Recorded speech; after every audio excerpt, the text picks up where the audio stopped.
En 842 y a la muerte de Alfonso II, subió al trono de Asturias Ramiro I, que inmediatamente tuvo que hacer frente a las pretensiones de su cuñado, Nepociano, que aprovechó su ausencia para despojarlo del trono, a pesar de haber sido reconocido por el Palatium. Como consecuencia de esta usurpación, se originaría una guerra civil que, con el apoyo de Astures, cántabros y vascones, enfrentó a Nepociano con Ramiro. Finalmente, no hubo enfrentamiento militar. Nepociano fue hecho prisionero, fue cegado y fue confinado a un monasterio. Este problema, que devino ser menor, se vio sucedido por otro que superaba en importancia al de la propia Reconquista. De inmediato debió enfrentarse a invasiones normandas, que comenzando por el norte acabarían asolando toda la costa peninsular y asaltando Sevilla. Pero se trataba de unas primeras incursiones que no tuvieron la repercusión que posteriormente llegarían a alcanzar. Ramiro I los desbarató en La Coruña y posteriormente fue protagonista de la batalla de Clavijo contra los árabes, que tantas veces ha sido puesta en entredicho por historiadores de primerísimo orden, como es el caso de Claudio Sánchez Albornoz, quien señala el hecho de que Clavijo no se encuentra en la ruta habitual de las aceifas de Córdoba contra el reino de Asturias, sino en las que realizaban contra los Banucasi de Zaragoza. Esa sentencia de Sánchez Albornoz ha sido muchas veces censurada y otras tantas afirmada por historiadores de renombre. Con la duda de la historicidad de la batalla de Clavijo y a la par en el tiempo, Musa ben Musa, gobernador árabe de la Marca Superior, que con centro en Zaragoza controlaba los territorios de Huesca, mantuvo enfrentamientos con las tropas del emir, quien le lanzó aceifas anuales desde el 842 hasta el 845 y también en 847 y en 850. Y en los límites de los territorios de Musa ben Musa se encuentra Clavijo. Era Musa ben Musa nieto del conde Godo Fortún, que apostasió para mantener sus dominios y posteriormente dominaba desde Zaragoza hasta La Rioja, con un poder que no consideraba inferior al de Córdoba ni al de Asturias. Por ese motivo se hacía llamar el tercer rey de España. Sus hijos, los Banucasi, continuaron su rebeldía aliados con Alfonso III y estaban emparentados con los reinos cristianos. Musa bin Musa era hermano de madre de Íñigo Arista, primer rey de Pamplona. En 841, una fuerza expedicionaria de Al-Ándalus invadió el condado de Barcelona y atravesó la Cerdaña, donde fueron detenidos por las fuerzas de Sunifredo. Este éxito debió influir para que el rey franco Carlos II el Calvo lo nombrara en 844 conde de Barcelona, Osona, Besalú, Gerona, Narbona, Agde, Besiers, Lodeve y Nimes. Pero alrededor del año 848 perdió el poder y seguramente también la vida al enfrentarse a Guillermo de Septimania, que se había sublevado ya en el 844 contra Carlos II el Calvo. Uno de sus hijos, Bifredo, o Sunifredo, sería en 878 conde de Barcelona como Bifredo el Velloso. Por estas fechas, los normandos invadieron toda España, tanto la liberada como la sometida al poder musulmán, causando grandes estragos sin distingos entre cristianos e invasores. El 25 de septiembre del año 844 remontaron el Guadalquivir y llegaron a Sevilla, que fue saqueada. Finalmente serían derrotados por las tropas de Abderramán II, que incendiaron 30 naves y pasaron a cuchillo a 400 de ellos que habían tomado prisioneros. Aprovechando esta coyuntura, Ramiro ocupó Legio VII Gemina, León, y la repobló en un primer intento de repoblar el desierto estratégico que allá había impuesto Alfonso I. Pero en 846 el príncipe Mohamed volvió a despoblarla. No sería repoblada nuevamente hasta pasada una década. Por su parte, Abderramán llevaba a efecto un profundo cambio administrativo. Ponía a punto los servicios de Cancillería y Administración cordobeses, creaba la ceca de Córdoba y daba comienzo a las manufacturas textiles palatinas, reformaba y ampliaba el ejército y daba un evidente impulso en el proceso de urbanización, marcado tanto por el crecimiento de las ciudades antiguas como por la fundación de nuevas como Madrid, Murcia o Úbeda. Y por otro lado, las fuentes hablan de una auténtica fiebre de construcciones tanto en Córdoba, con la ampliación de la mezquita Aljama, como en otras ciudades. Pero el mundo islámico no se caracterizó por la fundación de ciudades, siendo que gran parte de las mismas fueron fundadas sobre poblados anteriores. Solían emplazarse en lugares estratégicos por su carácter defensivo, y tales plazas, por ejemplo, podemos citar a Loja, Antequera, Lorca, Niebla o Toledo. O al lado de ríos y barrancos que podían servir de defensa natural, aunque otras ciudades se situaron en lugares llanos, como es el caso de Valencia, de Sevilla, de Córdoba o de Écija. El paisaje de la ciudad islámica se caracterizaba por un conjunto apretado de edificios rodeados y protegidos por una muralla que la separaba radicalmente del exterior. Lo más representativo de la ciudad islámica son sus calles angostas y de trazado sinuoso que enlazaban con las entradas o puertas de la ciudad. También eran frecuentes los callejones sin salida, llamados alarbes. Por su parte, la población de la ciudad cristiana vivía de la ganadería y de la agricultura de secano, y la actividad industrial y mercantil era muy escasa. Las ciudades cristianas desempeñaban una función militar y estratégica, de ahí que el paisaje urbano se caracterizase por pequeños recintos amurallados cuyas calles solían ser estrechas y estar bordeadas con pórticos y soportales. En el centro se situaba la plaza y en ella se levantaba la iglesia, utilizada también como lugar para mercado. Las ciudades se componían de parroquias cuya advocación daba nombre a los barrios. En el terreno político, Carlos el Calvo, recordemos, de la Galia, Franco, mató al conde Bernardo de Barcelona, cabecilla al parecer de una bandería que quería sacudirse el yugo franco. Su hijo Guillermo, para vengarlo, se alió a Córdoba en una lucha que perduró hasta el año 847, cuando Carlos el Calvo se alió con Abderramán, que retiró el apoyo al rebelde, quien a pesar de todo tomó Barcelona y Ampurias, muriendo en el combate que mantuvo el año siguiente. Por el este, el año 848, Abderramán volvió a invadir Baleares, que se había liberado del yugo sarraceno con la ayuda franca. La dominación árabe duró 10 años, cuando los invasores normandos saquearon sin distinción a árabes y a cristianos. Por su parte, en 885, Ibiza fue tomada por primera vez por los árabes, mientras Bizancio mandaba embajadores solicitando alianza con Córdoba en su lucha contra Bagdad, alianza que fue rechazada. El año 849, Carlos el Calvo se presentó en Narbona para nombrar a Alerán como conde de Barcelona, Ampurias y Rosellón, y marqués de Gotia, en contra de la costumbre establecida de otorgar tal cargo a un noble de origen godo. Asimismo, concedió a Bifredo los condados de Gerona y Besalú, y a Salomón los condados de Cerdaña, Urgel y Conflent. Los árabes atacaron y conquistaron Barcelona en 851 y 852, saqueando y diezmando la población, aunque se retiraron después.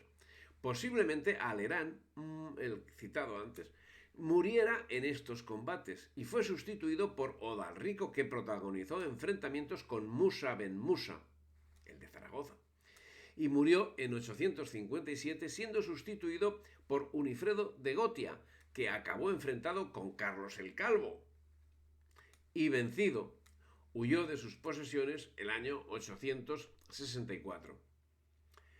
El 1 de febrero de 14 años antes del 850 había muerto Ramiro I, que en 8 años conoció más sublevaciones, además de la que cortó en el mismo momento de su coronación, y el florecimiento de los conocidos como magos, a los que acabó exterminando. ¿Y qué eran? ¿Qué eran los magos? Un movimiento pseudo-religioso del que Claudio Sánchez Albornoz señala que tal vez fuese un coletazo de la herejía prescilianista. Tal vez. A la muerte de Ramiro I fue elevado al trono de Asturias Ordoño I, su hijo, con cuyo acto queda instaurada la monarquía hereditaria en Asturias. Ordoño obtuvo una sonora victoria sobre los invasores y otra sobre una nueva invasión normanda, y llevó sus dominios sobre los territorios vascones. En 857 repobló León y creó los obispados de León y de Astorga. A los 2 años de haber iniciado su reinado, Ordoño, moría Abderramán II. Y Ordoño tomaba con brío la colonización del Valle del Duero, mientras los vascones retomaban su costumbre ancestral de sublevarse cuando se producía cambio de rey. El asunto se solventó con un encuentro victorioso frente a las tropas de Almundir, tras lo cual se pacificó el territorio. Tal vez el levantamiento hubiera tenido relación con el asunto de Navarra, donde el año 851 ascendió al trono García Iñiguez, hijo de Íñigo Arista, personaje importante, que fue educado en Córdoba. Las relaciones entre los reinos eran en ocasiones muy raras. O sea, no es que fuesen ocasionales, no, es que existían y eran muy raras. Así, en 859, los normandos tomaron preso a García Iñiguez, que fue rescatado mediante una gruesa suma pagada por el reino de Asturias. El asunto podría no tener mayor relevancia, pero es que García Iñiguez nunca tuvo buenas relaciones con Ordoño de Asturias. Hasta ese momento, porque a partir de entonces García Iñiguez hizo de lado a su primo Muza y volcó su atención y esfuerzos en pro de los benefactores asturianos. Ordoño I murió en 866 y fue sustituido por su hijo Alfonso III el Magno, que gracias a su predecesor reinaba sobre nuevos territorios como Salamanca, Tui, León, Astorga y Amaya. Navarra llegaba hasta los límites marcados por los Banucasi, y estos tenían una gran influencia que llegaba hasta Toledo y frenaban los avances de los africanos y de la marca hispánica, de ambos, que en principio comprendía los territorios comprendidos entre Pamplona y Barcelona. El caso de Toledo es digno de destacar, porque nunca tuvo un sometimiento permanente al invasor, solo estuvo sometida en 2 periodos de tiempo de 11 y de 15 años, respectivamente, el comprendido entre el año 785 y 796 y el comprendido entre el 837 y el 852, habiendo permanecido el resto del tiempo en plena independencia de vida administrativa y realidad social frente a los emires de Córdoba. Alfonso III acaba el año 878 venciendo en la batalla de Polvoraria y Valdemoro. Pasa el Miño, pasa el Duero y repuebla Oporto y Coimbra. Y por todos estos hechos merece el sobrenombre de Grande.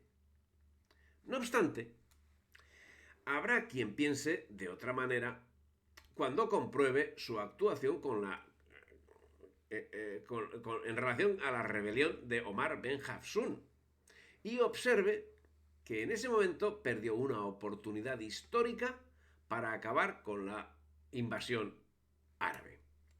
Con Alfonso III se dejó yermo el territorio hasta Mérida, donde el rey asturiano apoyó a Ben Marwan. Con este apoyo se repobló Braga, Oporto, Coimbra, Viseo, Lameo y Oca, con gentes procedentes del norte del Valle del Duero mediante un sistema llamado de presura y que se basa en el derecho romano y que consiste en que el que llega y pone en cultivo una tierra yerma se convierte en su dueño. Y Toledo mantenía su estatus de mediana independencia con el apoyo de Asturias y con el apoyo de Zaragoza, donde reinaba la familia Banucasi, como hemos dicho. En lo económico, Asturias se basaba en la agricultura y en la ganadería, mientras en lo social estamos hablando de una sociedad de hombres libres. El feudalismo triunfante en Europa tendría, sí, ciertamente, reflejo en España, pero extraordinariamente limitado por el poder real en Castilla, León, Aragón, Portugal y Navarra. Donde menos restringido estaba, francamente, era en los condados del norte de lo que posteriormente sería Cataluña. Ahí había bastante influencia de los francos y bueno, y había bastante más efectividad del poder feudal. Bueno, tuvo especial incidencia en los condados de lo que estaba ocupando, como digo, lo que posteriormente fue Cataluña, y más concretamente en lo que fue la marca hispánica, de influencia franca. No obstante, es de señalar que el mismo nacimiento de Castilla, o sea, aunque estamos hablando de que había menos feudalismo, hay que señalar que el mismo nacimiento de Castilla o el nacimiento de Portugal no obedece sino a un hecho feudal, que por otra parte tuvo la virtud de saber eliminar el desarrollo del feudalismo en su territorio. En medio de estas convulsiones, en los condados de la marca hispánica y de la relativa tranquilidad de los reinos noroccidentales, la codicia y el despotismo de los invasores encontraba vías de aplicación por traidores que, como el conde Servando o el obispo Saulo, sometían a presiones económicas sin nombre al ya exhausto pueblo español. El verdadero organizador del Emirato Independiente fue Abderramán II, quien delegó los poderes en manos de los visires y logró una islamización muy rápida de la península, bueno, de lo que mantenían en su control, evidentemente, reduciendo considerablemente el número de cristianos en territorio musulmán.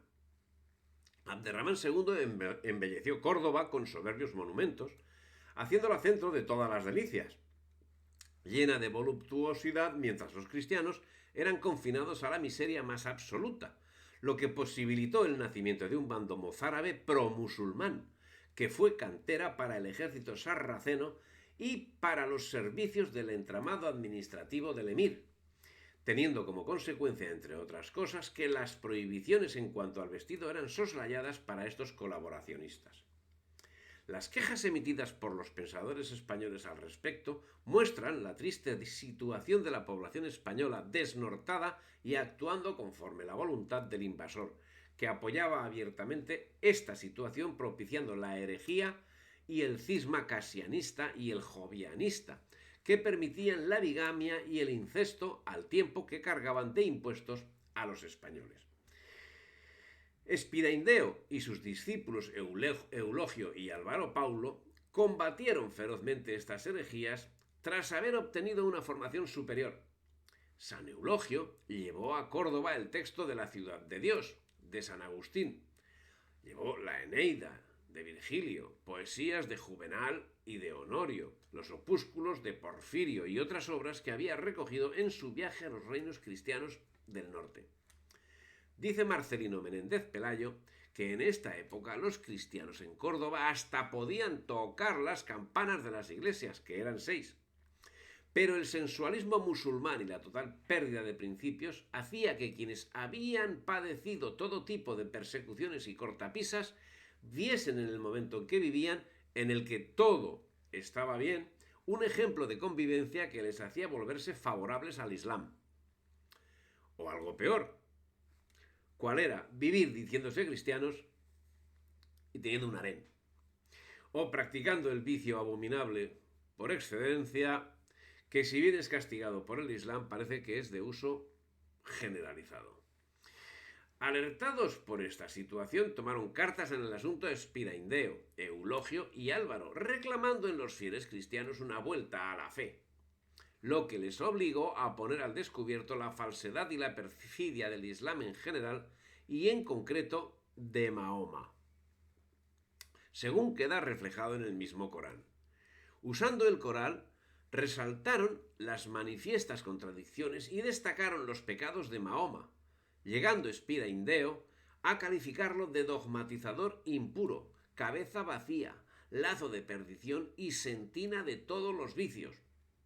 Estas expresiones, que en un mundo relativista como era Córdoba eran asumibles en el terreno privado, eran inaceptables si se decían en público. Y justo eso fue lo que hicieron los discípulos cristianos de Spira-Indeo: hablar de Jesús en los zocos y en las mezquitas de Córdoba a tiempo y a destiempo, como San Pablo dice que debe hacerse. Como consecuencia, el 18 de abril del año 850 se iniciaba una feroz persecución. Primero asesinaron al sacerdote perfecto, a quien habían forzado a decir lo que es Mahoma para un cristiano mínimamente formado. Y en 851 castigaron a la injuria y a más de 400 azotes a los que sobrevivió a Juan, comerciante de Córdoba. Estos suplicios instigaron a los cristianos a seguir su ejemplo. Así, Isaac, el año 851, se presentó al cadí, a quien le instó a que le instruyese, pero en mitad de su discurso rebatió los argumentos y fue condenado a muerte, siendo ejecutado el 3 de junio de 851. Su cadáver fue expuesto colgado cabeza abajo. El ejemplo de Isaac tuvo un importante número de seguidores. A los 2 días, un guardián del sultán se manifestó ante el cadí como cristiano y enemigo de Mahoma. El día 5 de junio sufrió el mismo martirio que Isaac. Y el domingo siguiente, día 7, 6 nuevos mártires se entregaron al verdugo. Un mes más tardó en llegar el siguiente, Sisenando, y Pablo. El 16 de julio fue asesinado el primero y el 20 el segundo, y el 25 Teodomiro. Los árabes se alteraron mucho con esta situación y los mozárabes traidores también. El exceptor Gómez y el metropolitano de la Bética, Recafredo, de quienes San Eulogio dice que de cristianos solo tenían el nombre, se mostraron particularmente molestos con los mártires, dando la razón al poder musulmán y argumentando que el sometimiento era más beneficioso al pueblo cristiano que la proclamación de la fe. Los tibios defendían que nada beneficiaba al pueblo cristiano proclamar la fe, y lo políticamente correcto era asumido por la mayor parte del clero y la mayor parte del pueblo español, que permanecía sumiso cobardemente, aduciendo que las leyes vigentes permitían la religión y diciendo que los mártires no debían ser contados en el número de los santos. Pero a pesar de todo el crisol de lo hispano, seguiría mostrando el ardor patriótico. Y la Iglesia acabaría reconociendo los méritos de los mártires para vergüenza de los acomodaticios. El año 851 San Eulogio defendía la causa de los santos, recordando el Evangelio de San Mateo y de San Marcos, que decía: no temáis a los que matan el cuerpo, porque ya nada más tienen que hacer. Temed antes al que puede echar alma y cuerpo en el infierno. Y Álvaro denunciaba: ¿y habrá todavía alguno tan envuelto por las nubes del error, tan manchado por el cieno de la iniquidad, que niegue el que estamos en tiempos de persecución? Decía más: si el error no se ha de combatir públicamente, ¿para qué vino al mundo nuestro Señor Jesucristo? San Eulogio y quienes apoyaban sus tesis fueron encarcelados y la persecución siguió segando vidas. Nunilo y Alodia, Flora y María, Gumersindo, el monje Servis Dei, Félix, Sabigotona, Jorge y Liliosa, y sus cuerpos fueron echados a los perros. La persecución arreciaba y muchos católicos abrazaron el Islam para salvar la vida, mientras otros muchos huían a la España liberada. El 22 de septiembre de 852 moría Abderramán II y subía al trono su hijo Mohamed I, con cuya ascensión se agravaría la persecución. Demolió templos y apartó de todos los cargos públicos a los cristianos y reanudó la ejecución de inocentes: Fandila, Anastasio, Felicidigna, Bedil, Columba, Pomposa. 10 meses transcurrieron sin que se produjesen nuevos martirios. Abundio fue conducido injustamente ante el cadí, pero una vez allí decidió confesar su fe. Fue degollado. Mientras tanto, en Toledo hubo un movimiento de apoyo a los hermanos perseguidos en Córdoba. Se sublevaron en el año 852 y destruyeron el presidio de Calatrava. En 854, en Andújar, vencerían al príncipe Alacám, que acudía a combatirlos. La ayuda de Toledo no pudo llegar, sin embargo, a Córdoba, porque finalmente el sultán infligió a los toledanos, que estaban apoyados por Asturias, una terrible derrota en el Guadalete, donde acumuló 8.000 cabezas que fueron enviadas a Córdoba. Fueron a añadirse a los mártires, cuyo goteo continuaba. El martirologio siguió, pero muertos los relatores no nos ha llegado los nombres de los mártires. Y no era eso lo peor. Obispos como Samuel de Iliberri, apóstata y perseguidor de los cristianos, o su sobrino Ostégesis, formaron en nómina con los Oppas, Elipando o Recafredo. La nómina es demasiado larga. Esta situación de levantamiento nacional mitigó las campañas del ejército agareno, que se centró en atacar al insumiso Toledo. Mohamed reconoció su impotencia ante Toledo cuando en 859 le concedió la amnistía, no sin reforzar contra la ciudad las fortalezas de Calatrava y de Talavera. Por su parte, los Banu Qasi se habían levantado nuevamente contra Córdoba, lo que, si bien beneficiaba a la reconquista, no dejaba del todo tranquilo a Ordoño, que les tomó la fortaleza de Albelda. Esta es la que Claudio Sánchez Albornoz, como citábamos antes, identifica como la auténtica batalla de Clavijo, ocurrida en 860. Muza moriría 2 años más tarde como consecuencia de las heridas recibidas en la batalla contra su yerno, que al efecto era el gobernador de Toledo. En esta época, Ordoño repobló León. Asturias empezaba a estar superpoblada y los recién llegados debían ocupar su propio espacio. Nada mejor que una ciudad que sería una punta de lanza sobre el territorio objeto de reconquista. También con la ayuda de la nueva inmigración recibida del sur repobló Astorga, Tui y Amaya. Pero esta no sería sino la culminación de un proceso poblacional que había empezado el año 824 con la concesión del Foro de Brasoñera y que asentaba las bases para la reconquista que alcanzaría un objetivo medio el año 912 con el establecimiento de la frontera del Duero. Al cabo, el condado de Castilla representaría el espíritu levantisco de los vascones y lo demuestra el hecho de que hasta Fernán González había rechazado el fuero juzgo y se mantuvieron independientes de Asturias y de León, y servían de refugio a las disidencias de aquellos reinos. Así, el organizador del complot contra Alfonso III, su hermano Fruela, se refugiaría en Castilla el año 890.